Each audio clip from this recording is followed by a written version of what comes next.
Today on Snake and Badger How to Play, we're learning the classic medieval tavern game, Gluckshaus. Gluckshaus was a wildly popular game all across medieval Europe. It originated in Germany in the late 15th century, but soon has spread across the entire continent.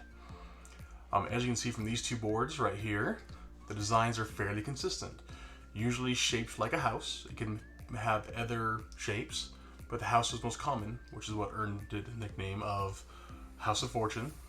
You'll also notice both boards have a pig as number 2 spot, which is what earned this game the nickname of Lucky Pig. It also has a set of rings on number 7 spot and a crown on number 12 spot, representing the king, and that is the best roll in the game.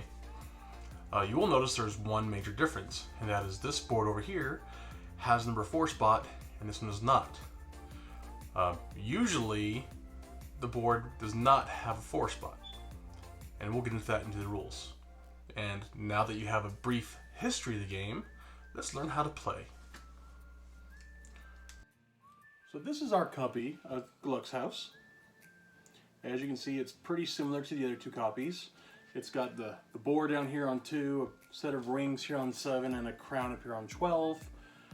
It does have a 4, but it's set aside with a big X, meaning basically missed turn.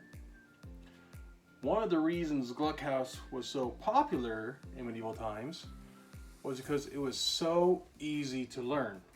A new person, entirely new to the game, could come sit down at the table and within 30 seconds to a minute start playing. And I'll show you exactly what I mean. Now let's get into the rules.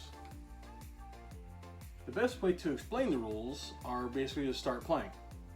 So the first thing that every person would do when they came to the table would be to put one of their coins, or token in this case, on the number 7. The 7 is a set of rings because it represents a wedding. This is basically dowry, or in gambling terms, it would be the ante up. You're putting money into the jackpot. So we'll start with this guy over here. He rolls a 3. If there's no token on 3, he puts the coin on 3. Go to this player, he rolls a 12. That is a jackpot. So if you roll a 12, you take everything on the board.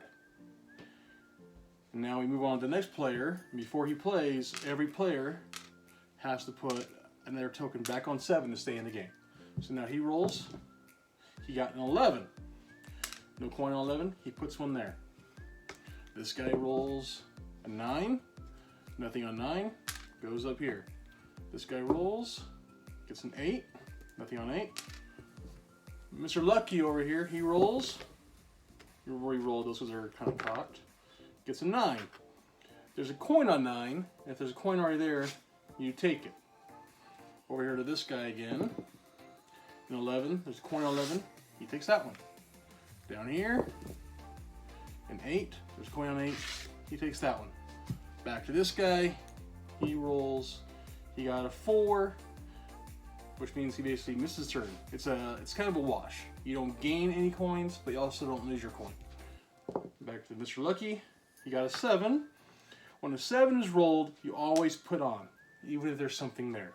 You build the jackpot. Now this guy over here just rolled a 12. Now there's nothing else on the board except for the 7. Let's go over there. Now I'll go to this guy. Now let's just say for an example here, let's say that this is what the board kind of looks like, and this guy rolls himself a pair of snake eyes, a 2. The 2 is the lucky pig, and in that case you take everything off the board except for the jackpot, the number 7, and play keeps going. You got a 5, 7, adds the jackpot, 8, 8. Now, oops, sorry, 8. And now we're to this guy. This is last token. He's gonna roll. He got a 3. He's out. Game over if you're playing just the token game. If you're playing a gambling game, you can always pull more money out. Otherwise, you're out. You're done. And that's the rules of Gluckshaus. Easy peasy, nice and fun, easy to learn, easy to play. This game comes with tokens, so you can play with up to 8 people. The more people you have, the less tokens you have, the faster the game. I have seen variations where they keep the 4 in, and if you roll a 4, you basically just remove a token from the game. Speeds the game up, makes it go faster. Could be a lot of fun. So that is how you play the classic medieval game, Gluckshaus. We hope you enjoyed this video. If you did, like and subscribe down below. We'll be doing a lot more games coming up, both modern and some more medieval games. If there's a game you want to learn how to play or you want to see, comment down below, and we'll see if we can get it into the rotation or sped up. We have some more medieval games coming up soon, and we hope to hear back from you. Thanks for watching.